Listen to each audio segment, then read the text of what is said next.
शादी के बाद विदाई का समय था। अंजलि अपनी माँ से मिलने के बाद अपने पिता से लिपट कर रो रही थी और वहाँ मौजूद सभी लोगों की भी आंखों में आंसू थे।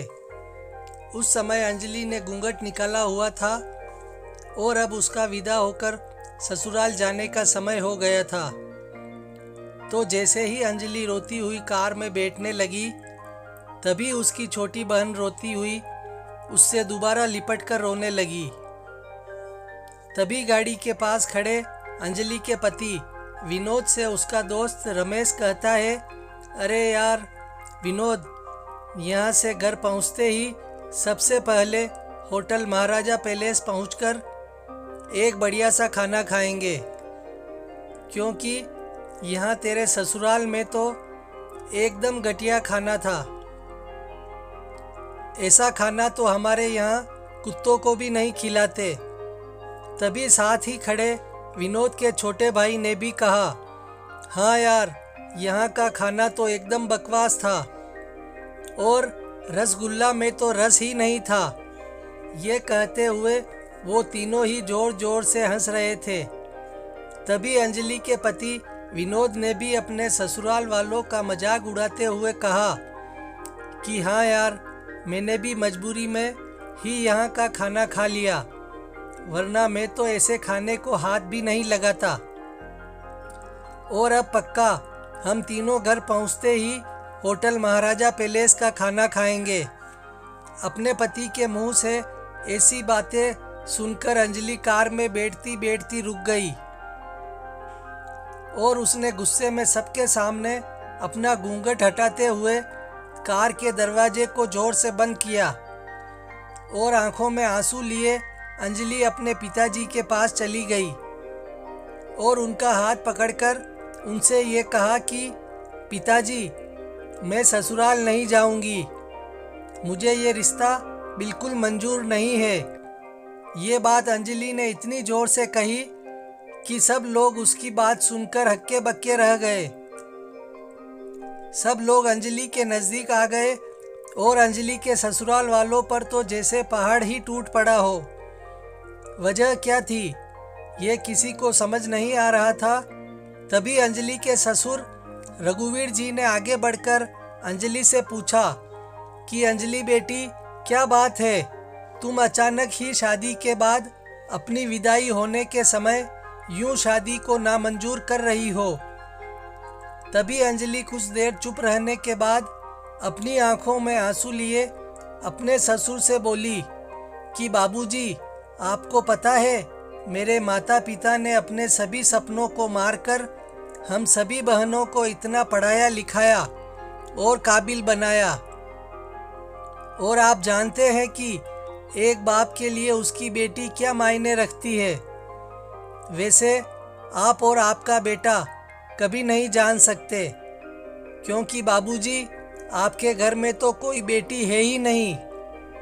और आप जानते हैं, मेरी शादी में आने वाले बारातियों के लिए खाने पीने की एक भी कमी न रह जाए, इसलिए मेरे पिताजी पिछले 4 महीने से रात को 1-2 बजे तक जागकर मेरी माँ के साथ ये योजना बनाते थे कि रसोइया कौन सा होगा और खाने में बारातियों के लिए किस किस तरह का खाना बनवाना है और बारातियों को कहाँ बिठाना है, ताकि कहीं किसी को बुरा न लग जाए।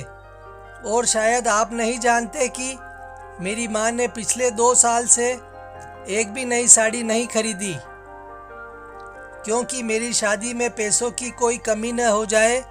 और आज भी मेरी शादी में भी मेरी माँ मेरी बड़ी बहन की साड़ी पहनकर खड़ी है। और ये तो कुछ भी नहीं, मेरे पिताजी भी 200 रुपये की इस शर्ट के नीचे कई छेद वाली बनियान पहनकर खड़े हैं। और ये सब सिर्फ इसलिए ताकि मेरी शादी में कोई कमी न रह जाए। लेकिन इतनी मेहनत के बावजूद भी आज इस शादी में आपके बेटे को रोटियां ठंडी लगी, उसके दोस्त को मटर पनीर बकवास लगा और मेरे देवर जी को रसगुल्ला में तो रस ही नहीं मिला। और तो और मेरे पति विनोद जी तो कह रहे थे कि वो तो ऐसे खाने को हाथ भी नहीं लगाते। बस उन्होंने तो मजबूरी में ही ये खाना खा लिया। अगर सब कुछ इन्होंने मजबूरी में ही खाया है तो इसकी क्या गारंटी है मुझसे शादी भी ये अपनी खुशी से ही कर रहे हैं। कल को विनोद जी ये भी कह सकते हैं कि मुझसे भी इन्होंने मजबूरी में ही शादी की है। और रोते हुए अपने ससुर से ये भी कह रही थी कि जिस माता पिता ने मेरी शादी में दिन देखा न रात, बस शादी की तैयारियों में लगे रहे, उन माता पिता पर आज आपके बेटे और उनके दोस्त यूं जोर जोर से हंस रहे हैं और उनकी इतनी बेइज्जती कर रहे हैं। क्या आपके घर में माता पिता की इतनी ही इज्जत होती है? अंजलि के ससुर ने कहा कि बेटी, इतनी छोटी सी बात पर तुम इतना नाराज हो गई। तो अंजलि ने अपने ससुर की बात को काटते हुए कहा कि बाबूजी, ये छोटी सी बात नहीं है। अगर शादी के बाद मैं भी आपकी इज्जत न करूं तो आपको कैसा लगेगा? ये सुनते ही अंजलि के ससुर ने शर्म के मारे अपनी आंखें नीची कर ली। तभी अंजलि ने कहा, लेकिन बाबूजी आप चिंता न करिए, हमारे अंदर हमारे अच्छे माता पिता के संस्कार हैं। किसी की बेइज्जती करना ये सब हमारे माता पिता ने हमें कभी सिखाया ही नहीं है। ये सुनते ही अंजलि के पिताजी नारायण जी ने आंखों में आंसू लिए अपनी बेटी को गले से लगा लिया और उससे कहा कि बेटी, मुझे गर्व है कि तू मेरी बेटी है और अब तू शांत हो जा। बेटी, तुझे मेरी कसम, तू इन्हें माफ़ कर दे और खुशी खुशी अपने ससुराल चली जा।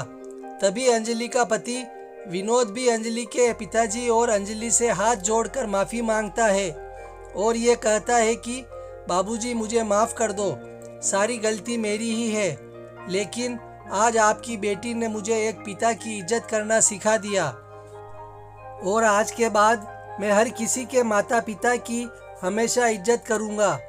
उसी वक्त अंजलि के ससुर रघुवीर जी भी आगे आकर अपनी बहू अंजलि के सर पर हाथ रखकर कहते हैं कि मैं तो बहू लेने आया था, लेकिन ईश्वर बहुत दयालु है, उसने मुझे बहू के रूप में एक बेटी दे दी और वो भी इतने अच्छे संस्कार वाली, जो कि माता पिता का भी इतना सम्मान करती है। और अब बेटी, मेरे कहने से इन नालायकों को भी माफ़ कर दे, मैं हाथ जोड़ता हूँ तेरे सामने। तभी अंजलि अपने ससुर जी के दोनों हाथों को पकड़ लेती है और कहती है कि नहीं बाबूजी, आप मेरे पिता के समान हैं, कृपया आप मेरे सामने हाथ मत जोड़िए। तभी अंजलि के पिताजी नारायण जी भी कहते हैं कि समधी जी, आप मेरी बेटी के सामने हाथ जोड़कर कृपया हमें शर्मिंदा मत कीजिए। मेरी तो आपसे बस इतनी ही प्रार्थना है कि हमेशा आप मेरी बेटी को अपनी ही बेटी समझना और इससे कभी कोई गलती हो जाए तो इसे माफ़ कर देना। तो रघुवीर जी ने अपने समधी नारायण जी का हौसला बढ़ाते हुए कहा कि आप बिल्कुल चिंता मत करिए, बल्कि अब तो अंजलि बेटी ही हमारे पूरे घर को संभालेगी और अब यही हमारे घर की लक्ष्मी है। ये सुनकर अंजलि के पिताजी बहुत खुश हो जाते हैं और अपनी बेटी को खुशी खुशी विदा कर देते हैं और अंजलि अब खुशी खुशी अपने ससुराल रवाना हो गई थी और अपने पीछे छोड़ गई थी आंसुओं से भीगी हुई अपनी माँ और पिताजी की आंखें और अपने पिता का वह आंगन, जिस आंगन में कल तक वह खूब हंसती खेलती थी। दोस्तों, बेटी माँ बाप का अभिमान वह एक अनमोल धन होता है। अपनी छाती पर पत्थर रखकर वो अपनी प्यारी बेटी और अपने जिगर के टुकड़े को उसकी शादी करके उसे विदा करता है।